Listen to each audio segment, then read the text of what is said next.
Welcome to the Steelers Breakdown Podcast featuring PennLive Steelers beat reporter Nick Farabaugh, who has been watching the trade wire all day long to see what the Steelers would do. And Omar Khan, the GM, saved the best for last, as in the last day of NFL trades. He did a daily double. Pittsburgh has been pining for a legit wide receiver, too, and Omar Khan landed Mike Williams, the big bodied contested catch specialist out of the New York Jets. But does he still have what it takes? And not to be outdone, the defense got some reinforcements at its area of strength, the edge rush, where Omar added Preston Smith from the Packers to give the Steelers some depth at its strongest point, where we've had some injuries, most recently Nick Herbig and that hamstring.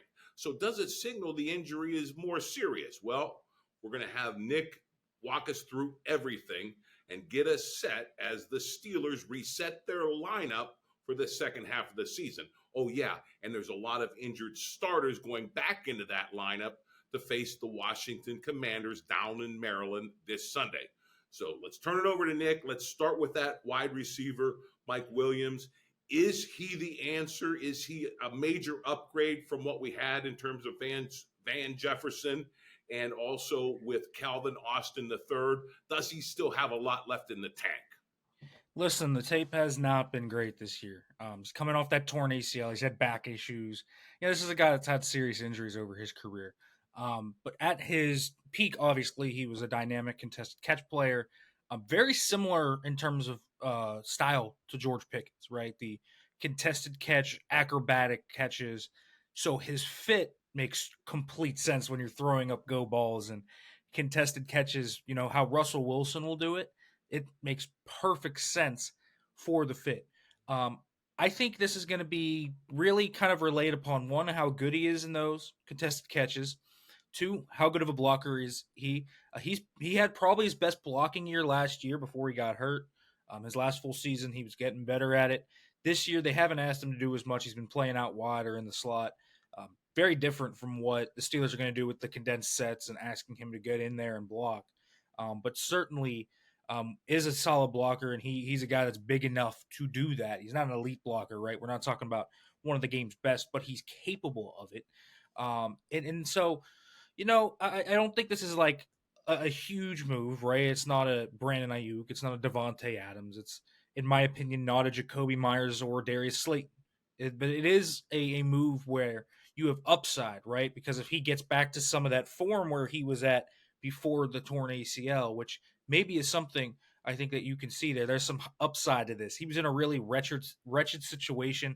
Aaron Rodgers clearly didn't trust him, wasn't giving him a ton of contested catch opportunities. But listen, in contested catch opportunities this year, he is 7 of 9.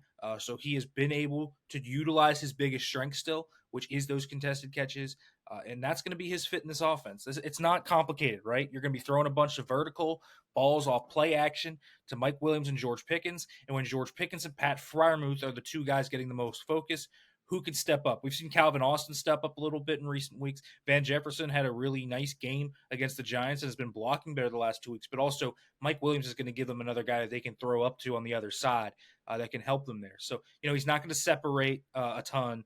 This is not going to be a guy that's going to be dynamic after the catch. He's very similar to what George Pickens is, but he certainly is an upgrade to me for what they have. He's a half season rental. So maybe a fifth is a little steep for that, but that's probably what you had to pay on the market. He was the best wide receiver I think that they could have gotten realistically. They were talking about Adam Thielen as well. They tried really hard to get Darius Slayton from the New York Giants, but the Giants wanted a day 2 pick for Darius Slayton. Steelers just weren't going to give that up, so they went with this 5th round pick here for Mike Williams instead. And so they do upgrade their wide receiving core, in my opinion. I don't think this significantly moves the needle, right? This doesn't suddenly make them the best team in the AFC or some absolute powerhouse of an offense, but it certainly does give them a more formidable group. And I think mainly, John, not just because of what Williams can do and the skill set that he fits into this offense, which is a nice fit, right? But I also think it's because you've seen Calvin Austin's tape get better over the year.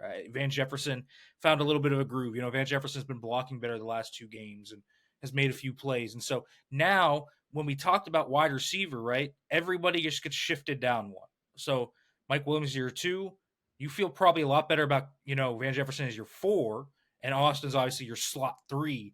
Really, I would actually kind of classify Williams and Austin as co-2s. I think, I think Austin has kind of earned that. He's kind of earned his keep.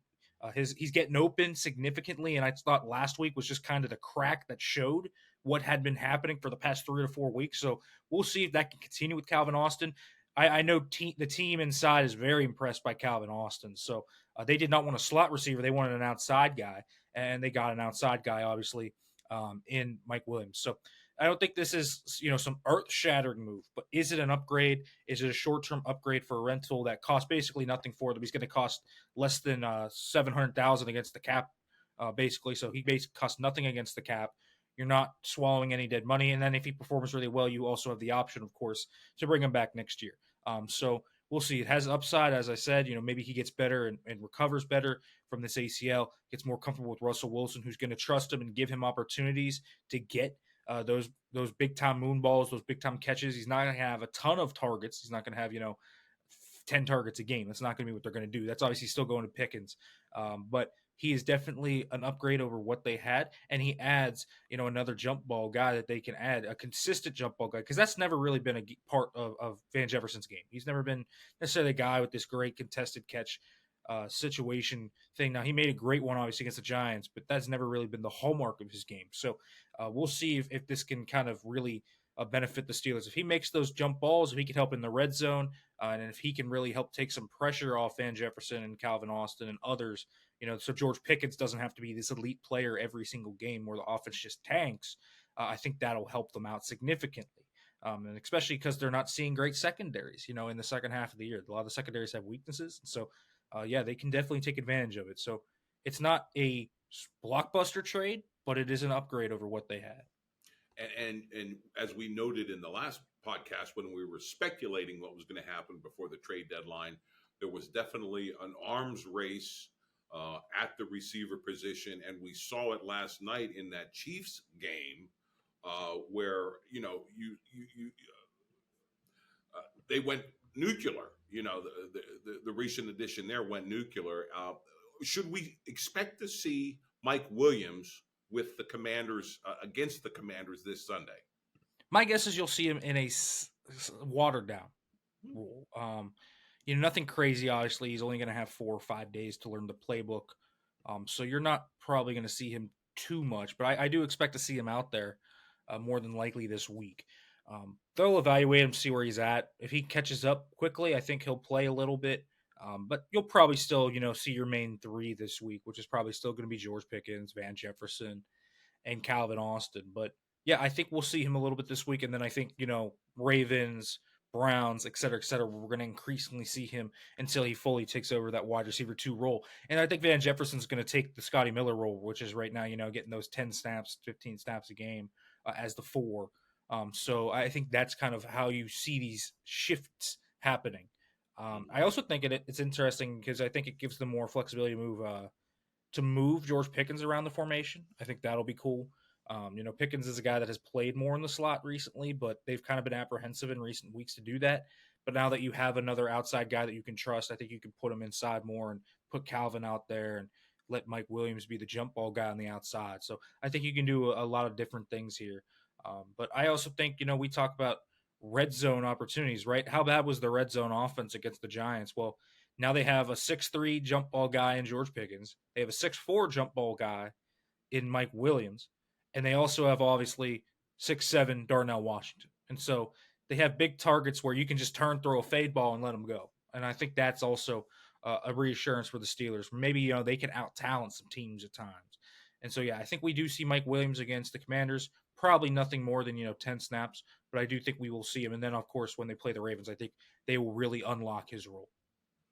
Yeah, DeAndre Hopkins goes to the Chiefs and produces very nicely. We had Deontay Johnson, former Steeler, go to the Ravens. didn't really do much last Sunday, but they're playing again on Thursday against the Bengals, so might see what he does. And now all eyes will be on Mike Williams to see if he can deliver this rental production that you talked about for the Steelers in that offense with those moon balls from Russell Wilson. That will be interesting to see.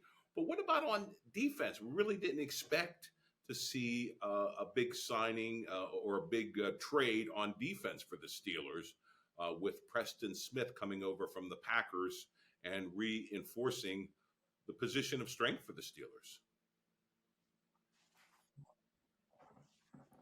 Yeah, What's it's your thoughts? interesting. They've had a lot of injuries, obviously, at this position this year. Alex Highsmith with the groin, um, Herbig with the hamstring, Liao out for the year with his neck injury, and so this is kind of a depth reassuring move. They didn't want to have another game where they had Jeremiah Moon and Ade Ogundeji and Iku Leota playing there, and so this kind of fills two voids, right? They were supposed to have Marcus Golden, he retired in the summer.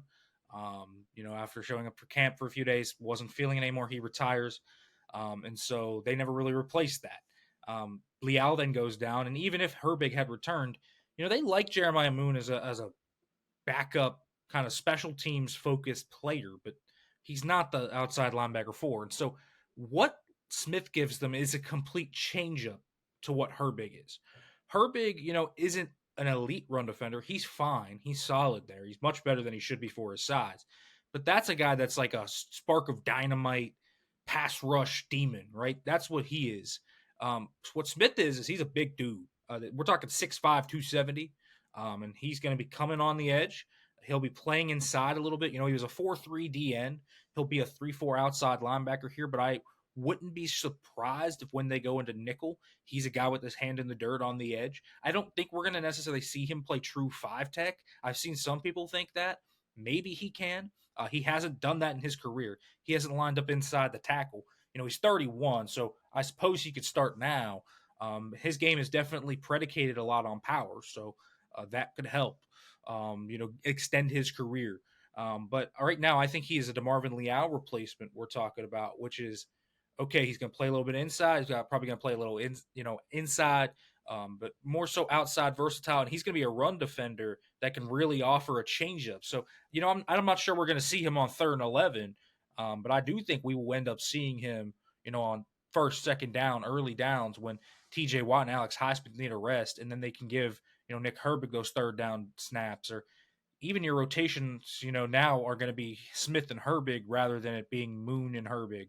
And so you can probably more easily also give Highsmith and Watt easier rest periods, which means they'll be more energized, when you get into those deep moments in the game, right? Because they're playing 96% of the snaps like TJ Watt did against the Giants.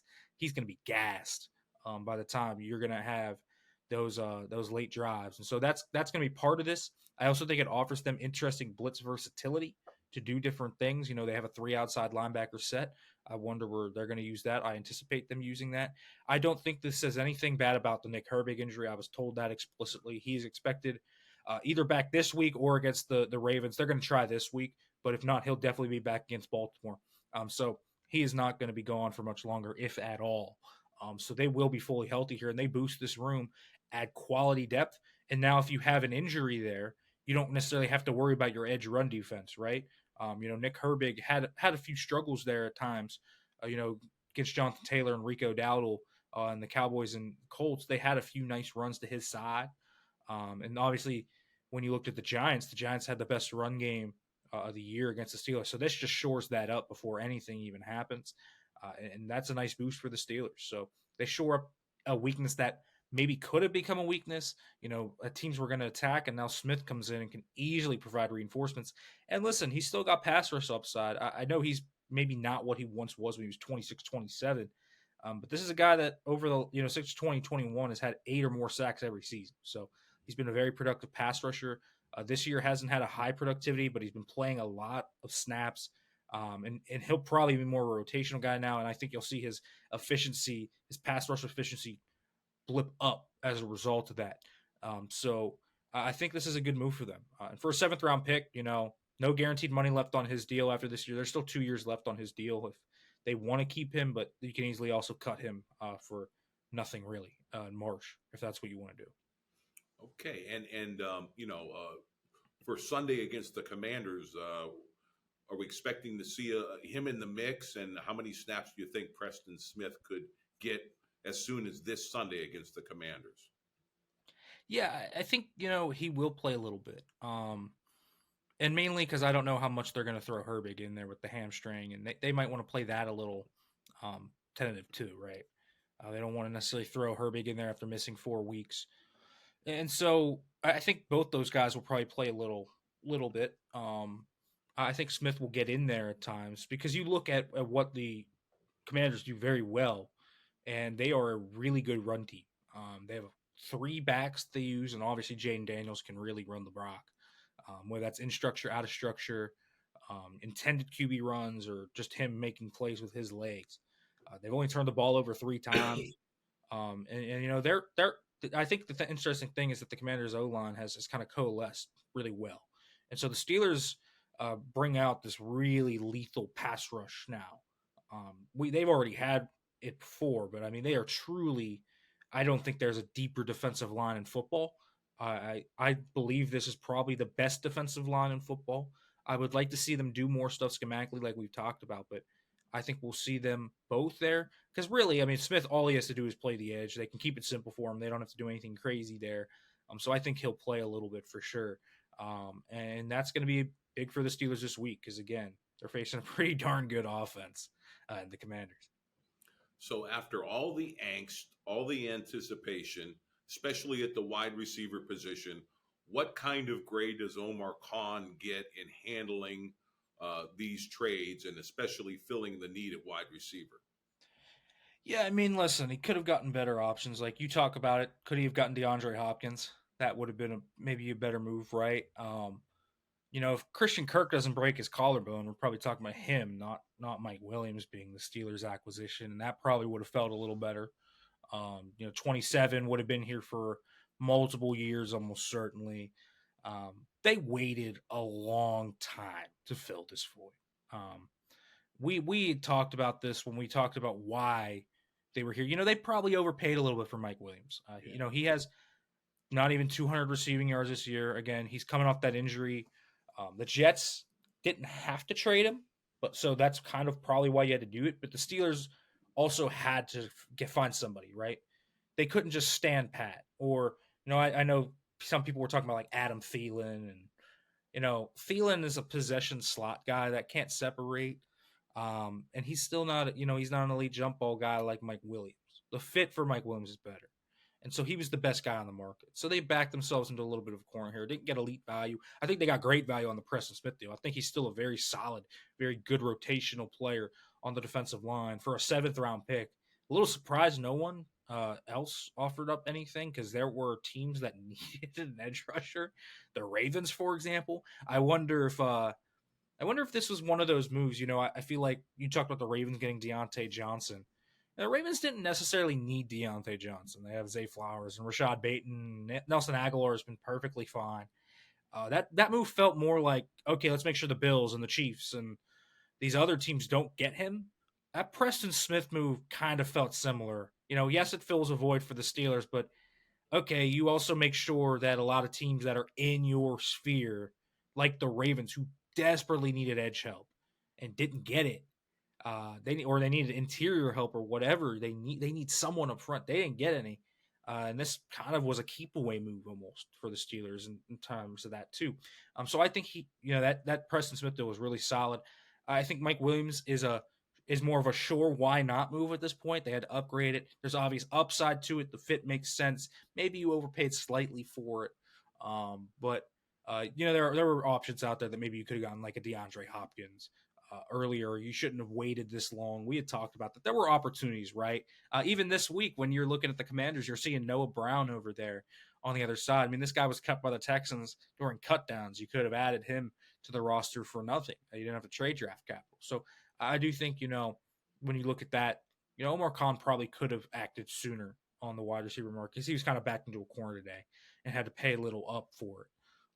But I also think, the Steelers are a better team. I think they're deeper. I think they're better offensively.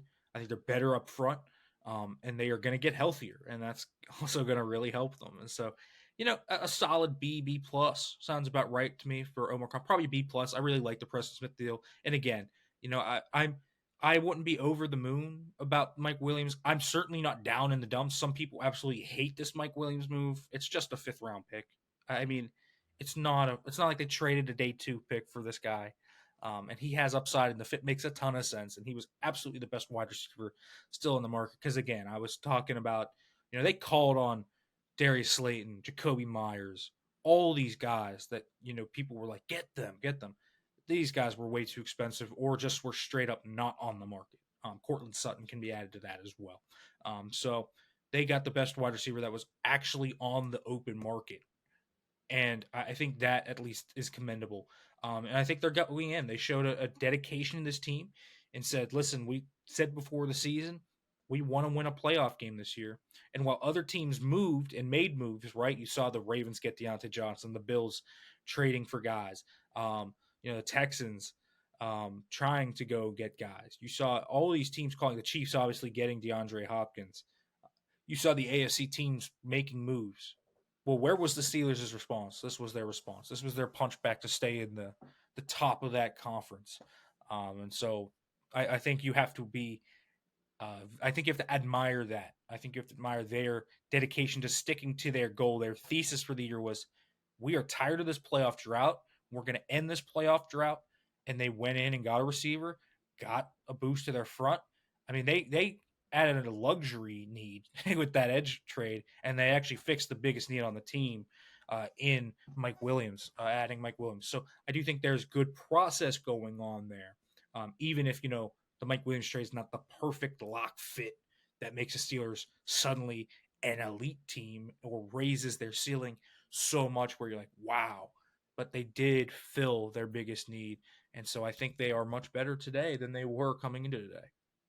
And that is the bottom line on when the trade deadline hits. You want to be better than you were before that trade deadline. But I'll tell you, I really like the analysis about the possible keep away motivation behind the Preston Smith trade. And I really have to agree with you on the Mike Williams thing. I really think a couple of weeks ago, maybe he's a sixth or a seventh pick versus right up against the deadline when they know you have to do something.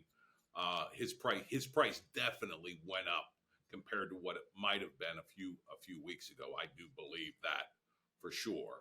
But we'll see, like you said, if he starts hauling in some of those moon balls and then also opening up things for George Pickens, we won't mind paying that price.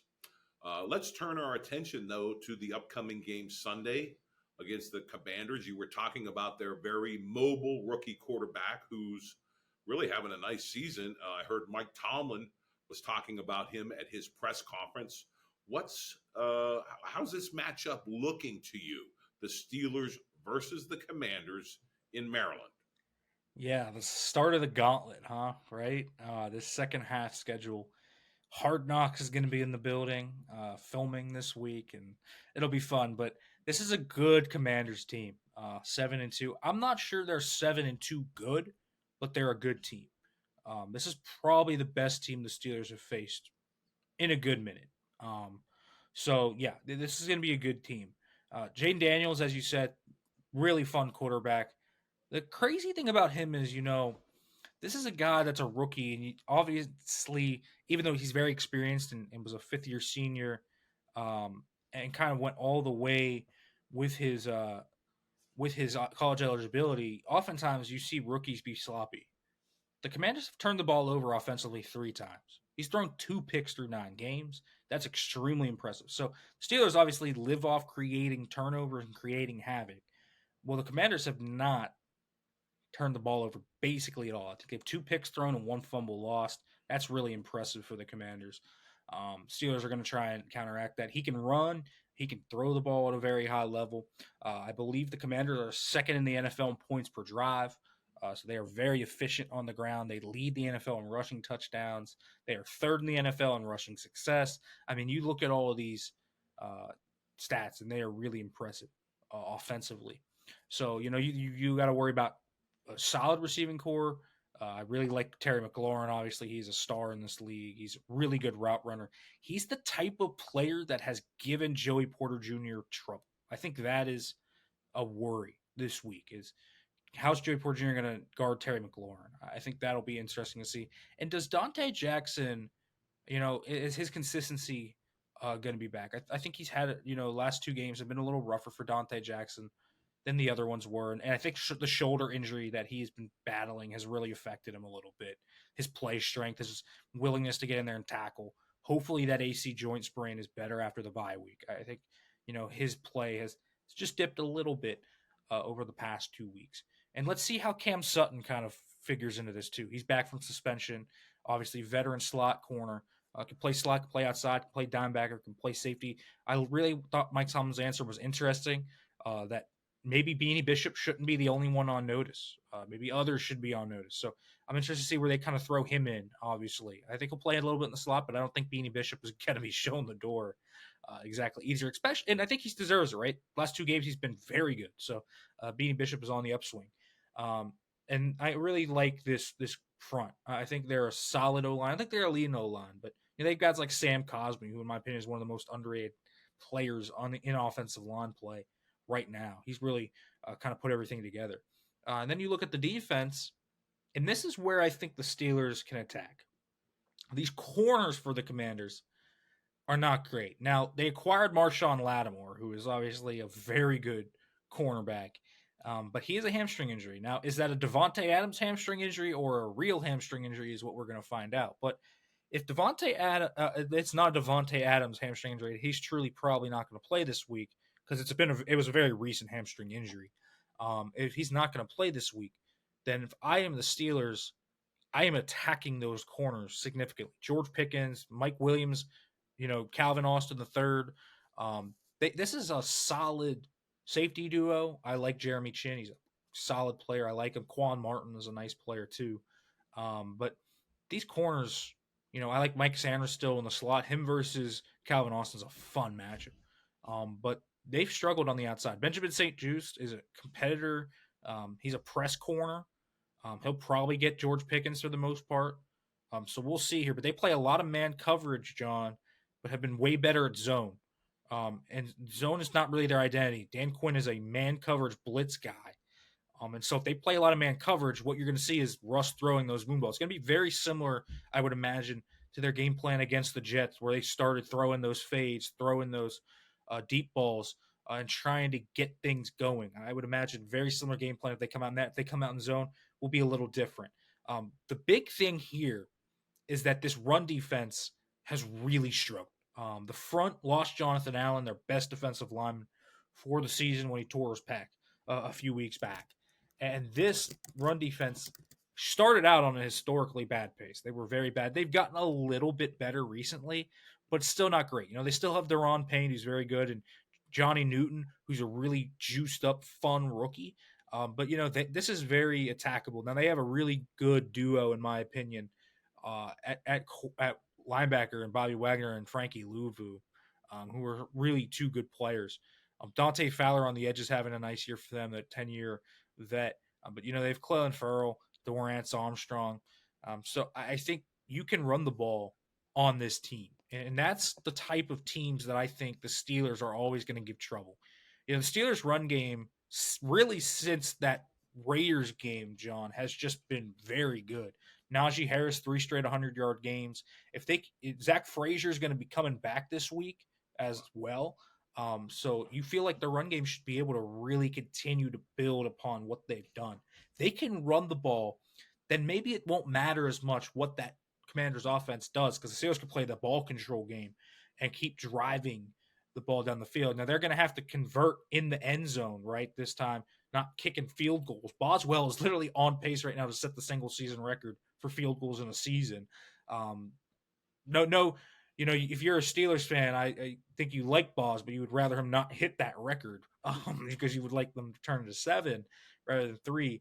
So that's going to be something. But definitely, this is a defense that the Steelers can run on, and I think that is going to be a big thing for the Steelers this week is running the football, playing some ball control, and then because they play man coverage, trying to hit those deep balls to guys like Pickens. And that's why I expect Williams, because all he's going to have to do is run vertical and say, go get it, man. Yeah, I think it's an intriguing matchup, and I think it's going to be an entertaining one. And both sides, in the passing game, I mean, have the potential for a shootout here.